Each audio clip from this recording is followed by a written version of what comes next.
Ал саламатсыздар ма, құрметті білім алушылар, сіздермен бізде бүгін тақырып Ресей империясының қалыптасуы мен жүргізген саясаты. Енді бұны сіздермен қазір сызба нұсқа түрінде түсінетін боламыз. Бірінші жазайық, жалпы Ресей империясы. Ресей империясы дейік. Империясы. Енді қараңыздар, жалпы білесіздер, империя болу үшін мемлекетте не болу керек? Мемлекеттің аумағы үлкен болу керек, әскер жағы мықты болу керек, оның былайша айтқанда сауда жолдары мықты түрде не істеу керек? Даму керек. Ал империя болу үшін, яғни ол жалпы осы жолдардың барлығынан өтіп, сондай үлкен жетістіктерге жету керек. Білесіздер, Ресей бізде империядан бұрын, Ресей не болды? Бізде князьдік болды, жалпы тайпа князьдік болды. Ал енді князьдік бұл Ресейді алдыға тартпады. Сөйтіп Ресей не істеді? Өзін дамытқысы кеп алдыға империя болуға ұмтылған болатын. Енді қараңыздар, сызба түрінде түсінейік. Ресейде дейді, Ресейде 17 ғасырға таман, көріп тұрсыздар ма? Ресейде 17 ғасырға таман, Ресейде крепостной құқық толығымен қалыптасты, елде капиталистік қатынастар дамый бастады. Яғни 17 ғасырға таман не болды десе, Ресейде капиталистік қатынастар дамый бастады. Яғни сауда жолдары, немесе басқа мемлекеттермен қарым-қатынас не істеді? Дамыды.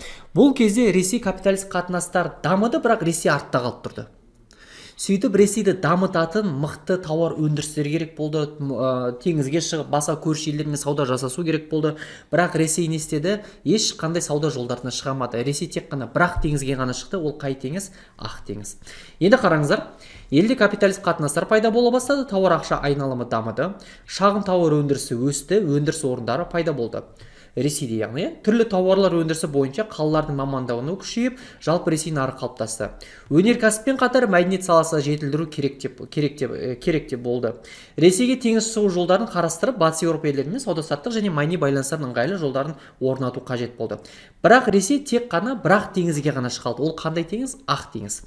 Енді қараңыздар, мына жақтан қорытып өтетін болсақ, Ресей империясы 17 ғасырдан бастап капиталистік қатынастар дамый бастады, бірақ Ресей не болды? Артта қалушы болды, я.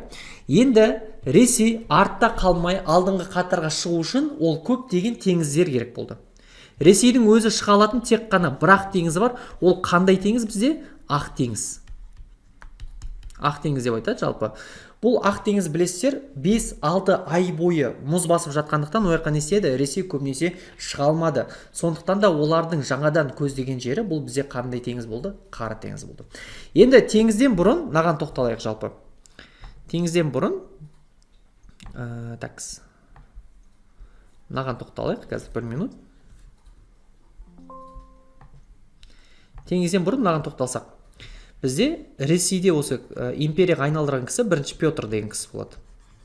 Бірінші Петр. Енді Ресейге бізде білесіздер 16 ғасырға таман, 17 ғасырға таман Ресейде бізде бірінші Петр деген кісі билікке келеді. Бірінші Петр патшалығының кезінен бастап Ресейде не дамиды? Капиталистік қатынастар дамиды. Және осы кісі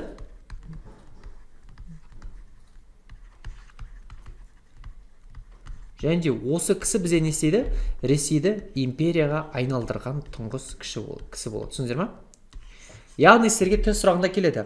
Ресейді феодалдық қатынастан империялыққа өткізген немесе Ресей империясын құрған кісі кім десе? Бірінші Петр. Енді бізде бірінші Петр туралы айтатын нәрсе өте көп бұл жақта. Енді мен сіздерге бірінші Петрдің жалпы былай деп түсіндіріп берейін. Бірінші Петр деген кісі бұл тұңғыш Ресейден шыққан император. Түсіндірсіздер ме? Ресей империя болмас бұрын, Ресей империя қай жылы болады? 1721 жылы болады. Ресей империя болмас бұрын, білесіздер, Ресей жай князьдік болады. Ол дамымаған не болады. Ал осыны дамытып, ары қарай Европа сияқты Ресейге алдыңғы қатарға алып шыққан кім екен бізде? Бірінші Петр. Енді мен сіздерге түсіндірейін. Бірінші Петр деген кісі Ресейге билікке келеді 17-18 ғасырға таман. Сөйтіп ол билікке келеді, халықтың жағдайы нашар екенін көреді, сөйтіп ол басқа мемлекеттермен сауда жолдарын көздейді. Мысалға, Турциямен, сонымен қатар Швейцариямен сауда жолдарын көздейді. Бірақ теңізге шығайын десе, ода тек қана Ресейде ақ теңіз болады. Ақ теңіз ол 6-7 ай бойы мұз басып жатады, оған ешқандай қайық жүре алмайды. Сондықтан да не істейді? Бірінші Петр Турциядағы жалпы қара теңізге шығуды көздейді. Түсіндіңіздер ме? Енді өзгерістердің басталуына тоқтайық, мына жаққа қараңыздар. Өзгерістердің басталуы. 18 ғасырдың алғашқы 10 жылдығында Ресейде бірінші Петр басшылығымен ресейлік қоғамның толық жаңғыруы байқалды дейді. Ресей бұрыннан теңіз жағалауларында мұқтаж еді дейді. Яғни мұқтаж дегеніміз Ресейге теңіз жетпеді. Все-таки теңіз не деді, мұхиттың қасында тұрса да. Батыс Еуропаның барлық ірі мемлекеттері ыңғайлы айлақтарға ие болып, тауарларды экспорттармен айналысып, күшті теңіз флотын иеленді. Ресей Ақ теңізге шыға алатын. Ресей тек қана қандай теңізге ғана шыға алатын?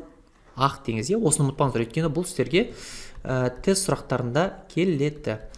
Ақ теңізге ғана шыға алатын. Бірақ дейді, Ақ теңіз қанша ай дейді? 6-7 ай бойы мұз басумен жатқан. Оның пайдасы жоқ, корабль жүре алмайды. Сөйтіп Ресей не істейді? Европамен жақсы қарым-қатынас орнату үшін Қара теңізге баруды көздейді. Қандай теңіз? Қара теңіз. Түсіндіңіздер ме? Ал осы кезде Қара теңіз кімнің құрамында болды десе, Қара теңіз осы кезде кімдікі екен? Турциянікі екен, яғни қазіргі түріктердікі. Түсіндіңіздер ме? Турк. Сөйтіп Ресей Қара теңізге шығады. Ресей Қара теңізге шыққан кезде кімдермен соғыс басталады? Түріктермен Ресейдің арасында соғыс басталады. Қандай теңіз үшін? Қара теңіз үшін. Енді түсіндіре алдым деп ойлаймын осы жағын. Түсіндіңіздер ме?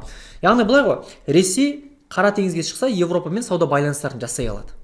Ал Ресей Европаға шығу үшін бірінші Қара теңізге шығу керек. Ал Қара теңіз кімдікі болды? Түріктердікі болды. Түсіндіңіздер ғой? Түріктермен осы Қара теңіз арасында не басталды? Бізде соғыс басталды. Түсіндіңіздер ме? Қараңыздар. Ал Қара теңіз жағалаулары Түркияның иелігінде болатын. 1697 жылы Түркиямен соғыс басталысымен-ақ Ресей өзіне одақтас және қару-жарақ керектігін түсінді. Осы мақсатта бірінші Петр бастаған топ Еуропаға жол тартты. Яғни былай болады. Ресей Қара теңізге шығады, түріктермен соғысып жатады. Ресейде қару-жарақ өте аз, Сөйтіп Ресей не істейді? Бірінші Петр бағанағы басшы Еуропаға саяхаттайды.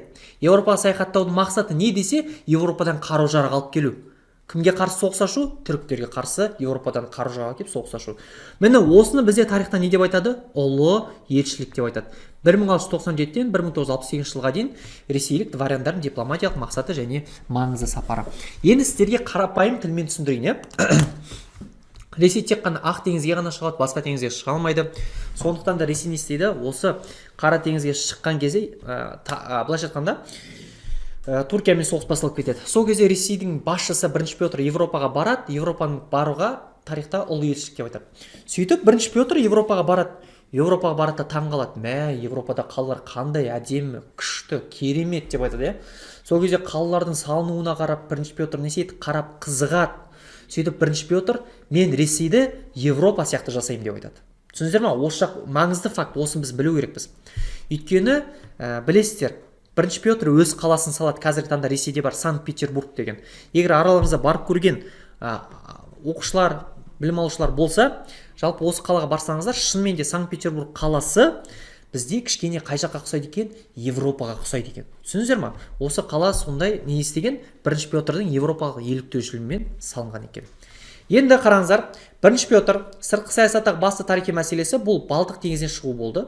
Осы мәселе шешілмей елдің техникалық, экономикалық ілгерілеу болмайтыны, сонымен қатар батыс еуропалық мемлекеттер тарапынан экономикалық қоршауды жою мүмкін еместігін түсінді дейді. Енді келіссөздер барысында Балтық теңізінен шығу Швецияға қарсы жүрген соғыста Ресей, Дания, Польша, Саксония қолдайтыны анықталды дейді. Яғни Ресей бұл жақта уже Қара теңізге қарсы соғыс ашып уже бояққа да шыға алатын болды. Екінші тағы да шыққан жері бұл бізде қандай теңіз екен? Балтық теңізі. Сонда былай деп түсінейікші, қараңыздар. Ресей, міне Ресей жалпы бірінші қай теңізге шықты? Қара теңізге шықты, Екінші қай теңізге шықты? Екінші Балтық теңізге шықты. Так. Ресей Қара теңізге шыққанда кімдермен соғысты? Түріктермен соғысты. Ал Балтық теңізіне шыққанда Ресей кімдермен соғысты? Дұрыс айтасыздар, Швециямен соғысқан болады. Сонда осы теңіздерді басып алса не істейді? Ресейдің жалпы Европаға деген жолы ашылады. Енді Ресей Швециямен соғысқан кезде бұл соғыс қалай аталды десе, бұл соғыс бізде тарихта солтүстік соғыс деп аталды. Түсіндіңіздер ме? Бұл сіздерге тест сұрақтарында келеді, сондықтан бұған мұқият болыңыздар. Солтүстік соғыс қай жылдар болды? 1700 және де 1721. Бұл ұбт сұрақтары. Сондықтан да мұқият болыңыздар. Солтүстік соғыс. Ресей яғни не істейді? Швециямен соғысады. Қай жер үшін? Балтық теңізі үшін.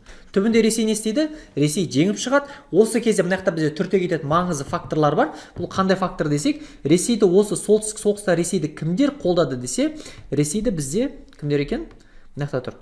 Дания, Польша және Саксония. Бұл сіздерге тест сұрақтарында келеді. Енді бұның барлығы түсінікті деп ойлаймын. Келесі. Так, 1 минут. Келесі бізде ары қарай бірінші Петрдің биліктен кетуі. Енді қараңыздар, бірінші Петр бізде қайтыс болады. Бірінші Петр қайтыс болған соң оның сарай төңкерісі басталады. Нәтижесінде абсолюттік монархия нығайып, Елизавета Петровна отырды. Яғни бірінші Петрдан кім екен бізде? Елизавета отырады екен. Түсіндіңіздер ме? Елизавета. Енді Елизавета Петровна отырды 1741 жылы. Елизавета мұрагер 3 Петр Федорович болды. Одан кейін Елизаветадан кейін отырған кім екен бізде? Үшінші Петр. Кешіріңіз, 1 минут. Так, Елизаветадан кейін бізде міне мына жақта тұр. Үшінші Петр Федорович. Үшінші Петр Федорович дейік. Үшінші Петр Федоровичтен кейін бізде екінші Екатерина отырады. Енді екінші Екатерина бұл тарихта бізде көп келеді, құрметті білім алушылар. Сондықтан да бұған мұқият болыңыздар. Енді міне былай ғой. Бірінші Петр тақтан кетті. Елизавета келді. Елизаветадан кейін үшінші Петр Федорович келді. Үшінші Петр Федоровичтен кім келді? Екінші Екатерина келді. Енді екінші Екатеринаның билікке келуі. Енді екінші Екатеринаның билікке келуі бұл бізде тарихта алтын ғасыр деп аталады. Алтын ғасыр. Неге десеңіздер, бұл кісі не істеген? Бұл кісі бізде абсолютті ағартушы болған. Абсолютті ағартушы. Яғни ол дегеніміз мемлекетте не істеген? Мемлекетте жалпы тек қана билікке ғана көңіл бөлмей, сонымен қатар басқарушылық жағына, халықтың білім жағына аса үлкен назар аударған екен. Қараңыздар, екінші Екатерина темекіге салынатын мемлекеттік монополияны алып тастады. Білім ошақтарын құрды. Көрдіңіздер ме, неге көңіл бөлген? Білімге. Кім? Екінші Екатерина, осы кісі. Яғни бұны кісі ағартушы деп айту себебі, яғни бұл кісі неге көңіл бөлген? Білімге көп көңіл бөлген. Оны мына жақтан да түсінуге болады, қараңыздар. Темекіге салынатын мемлекеттік монополияны алып тастады, білім ошақтарын құрды. Сонымен қатар мануфактура құрылысы кеңейіп, тоқырма өнеркәсіптері дамыды. Мануфактураларда жалдамалы жұмысшылар пайда болды, шеттен әкелінген қаржыға жаңа жерлер игерілді. Нәтижесінде екінші Екатерина басқару саясаты Ресей тарихындағы ағартушылық абсолютизм кезеңі деген атпен қалды дейді. Енді құрметті білім алушылар, сабақ осымен аяқталды. Келесі кездескенше сау саламатта болыңыздар. Үйге тапсырма осы берілген заттар бойынша сіздерге жаттау жұмыстары беріледі. Соларды жаттап тапсырсаңыздар болғаны. Сау болыңыздар.